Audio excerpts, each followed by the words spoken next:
Hello and welcome to my YouTube channel. My name is Angela and this is the Angie Culture, your go-to hub for all things self-improvement and personal development. Today's video is about how to create a self-love journal.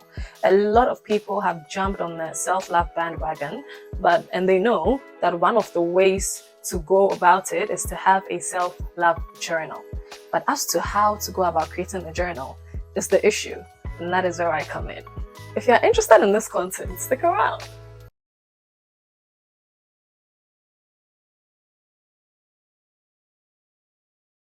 Without further ado, let's dive straight in. To create a self-love journal, obviously you need a journal. Some people like to go the digital route, whereas there are others that like the physical note-taking route. Regardless of whichever you favor, it's important to have certain elements. And it's important that you are very comfortable with your journal. So regardless of the fact that if you take a physical journal, you can't, let's say, copy and paste the link in the book, or you can't, and at the same time, if you take a digital journal, you wouldn't really have the luxury of comfortably writing in a book. Regardless of these downsides to both of the journaling methods, so far as you are comfortable, and so far as you can get the right aesthetic that pleases you, that's fine. Because the more aesthetically pleasing it is, the more amount of effort you've put into the appearance of your journal, the more likely you are to come back to it.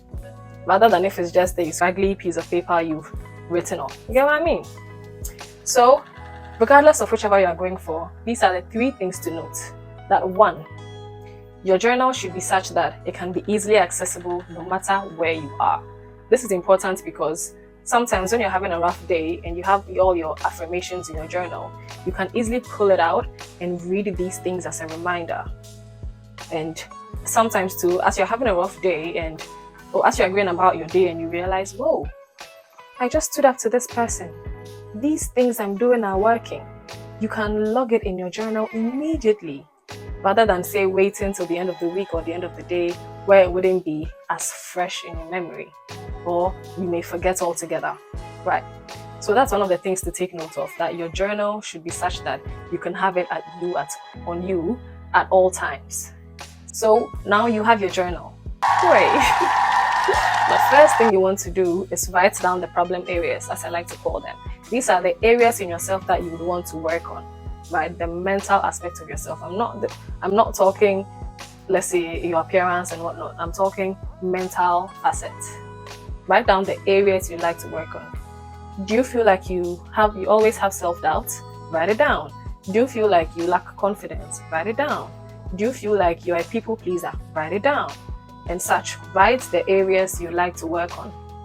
Once you have them written down, the next page, you are going to write down how you are going to address these areas.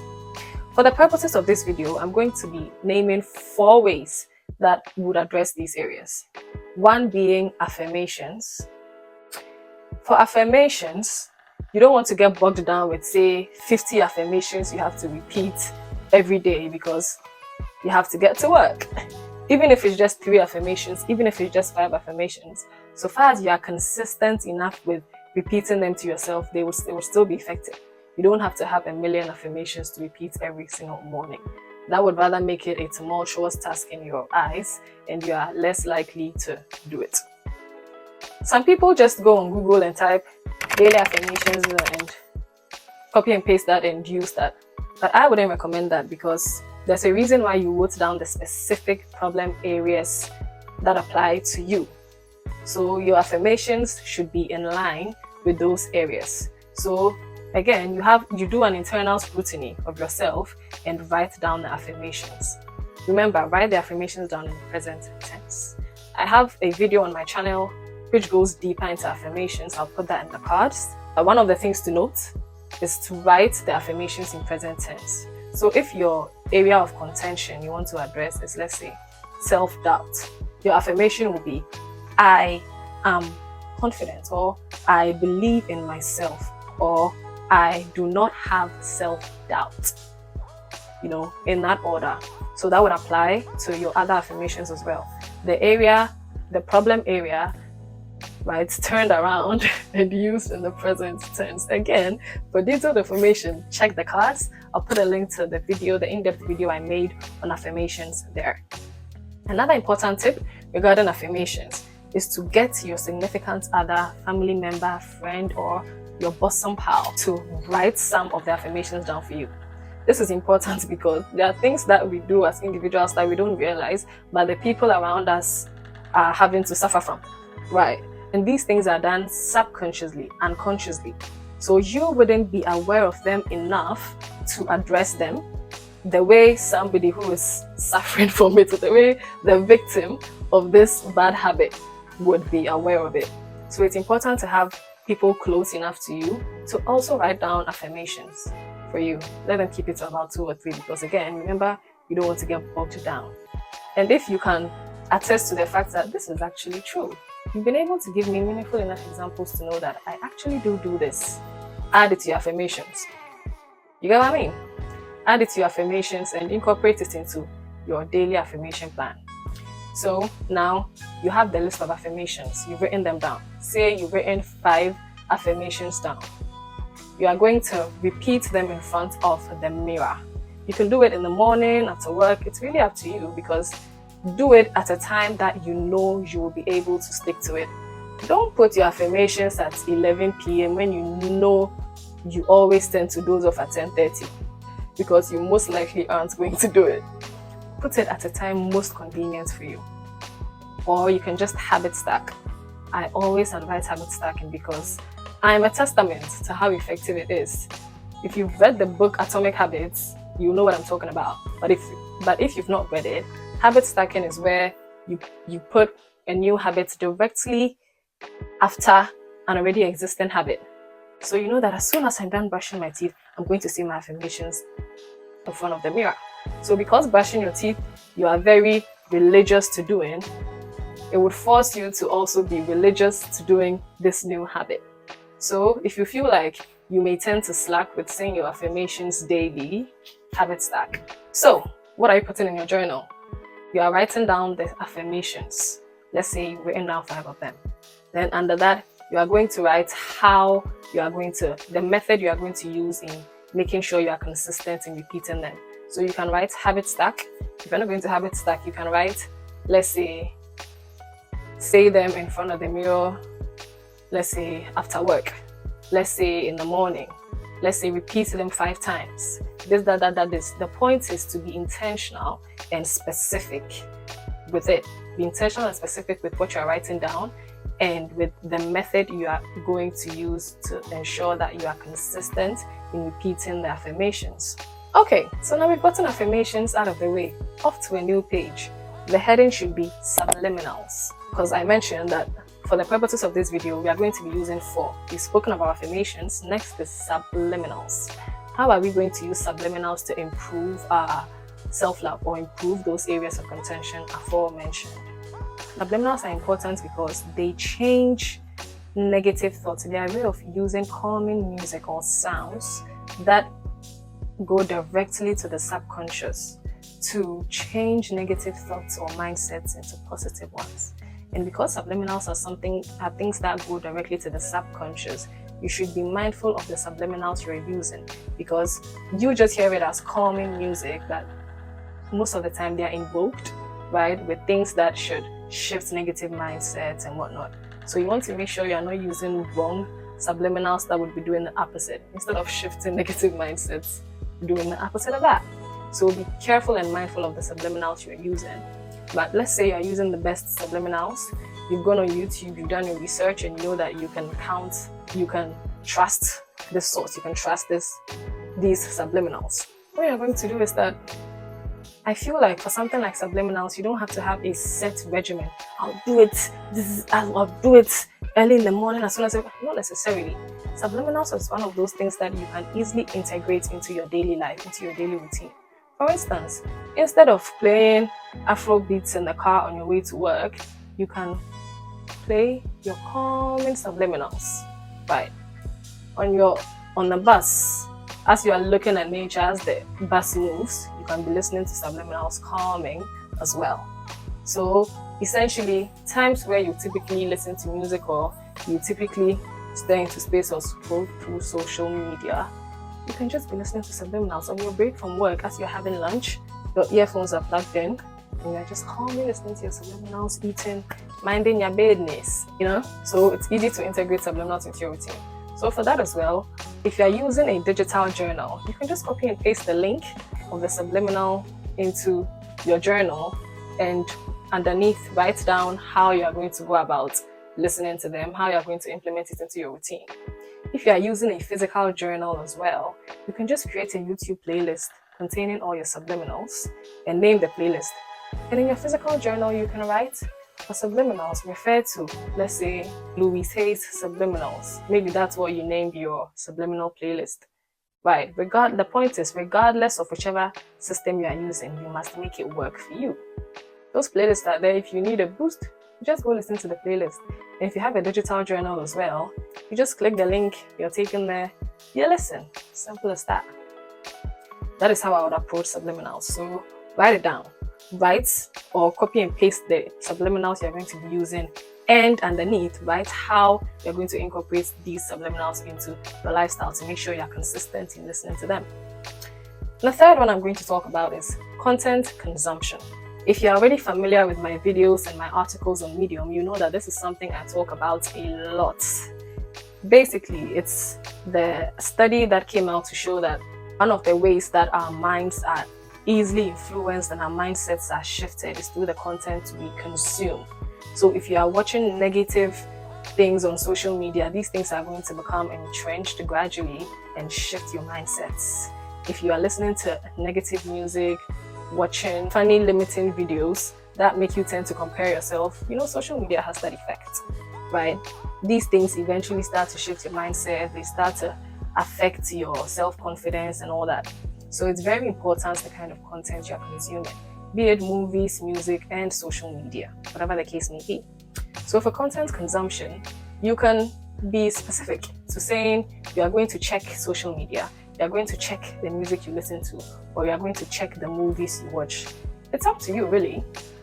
That's why it's a very personal process, because you have to look within you and see the specific areas out of the three I just mentioned that tend to invoke some kind of emotions in you, and be intentional and address that specific area.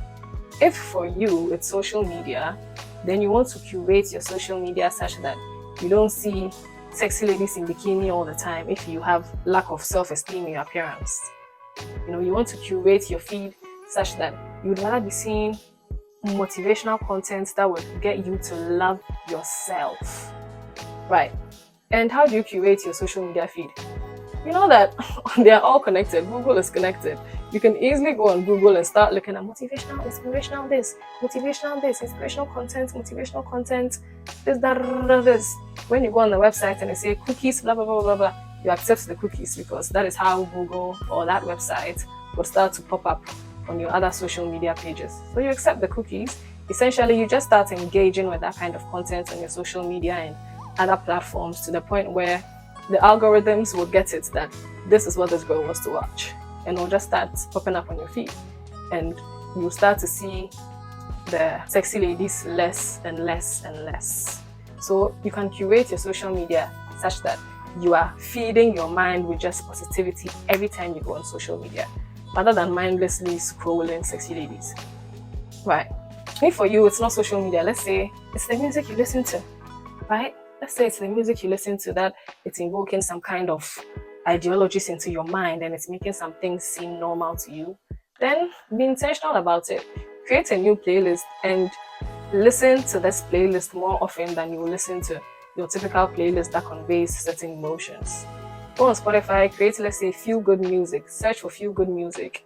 Scour through, see the ones that work for you, the ones that are a vibe, because you should enjoy the music you're listening to. I'm a music person, so it's important that regardless of the theme of the song, I should enjoy it, right? So scour through Spotify, see what works for you, see what is a vibe to you, what fits your style. Save it into a playlist and just be listening to that more often, rather than, something that would have a certain funny effect on your mental health. Same for movies.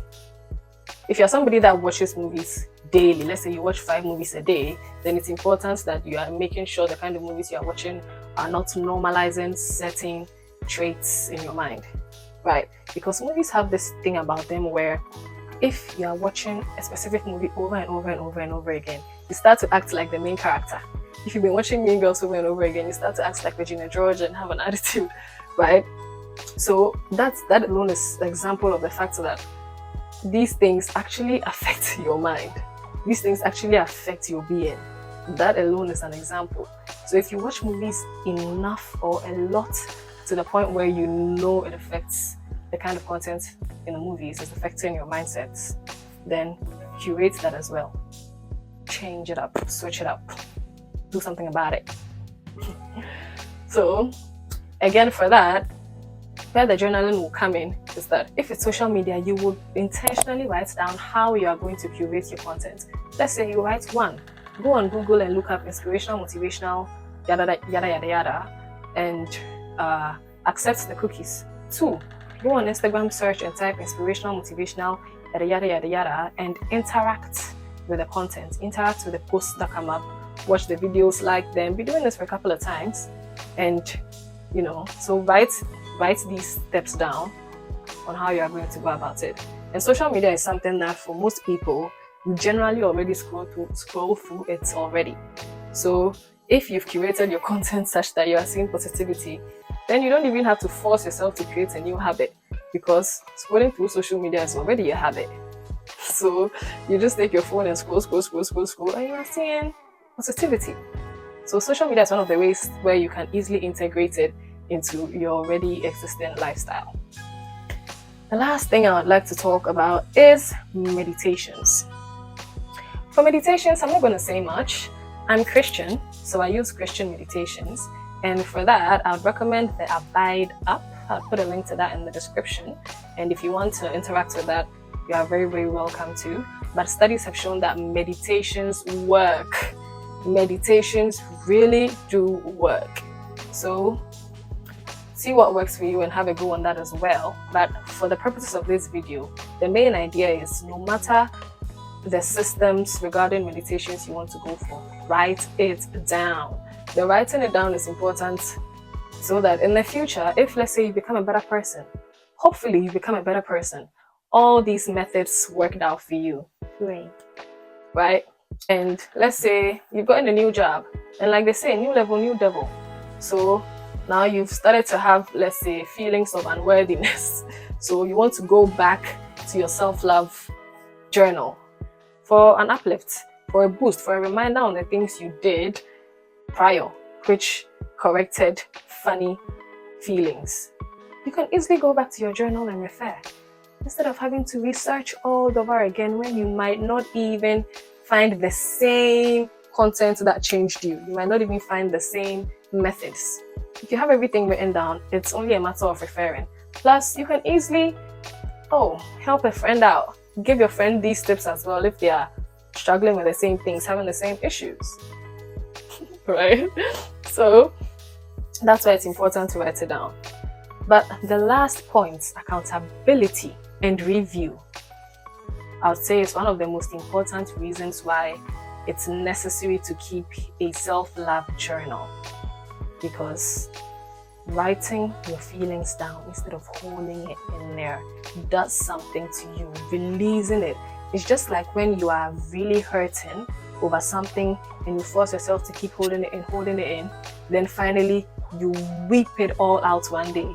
The kind of sudden that washes over you, the way you start to feel better after crying it out, right?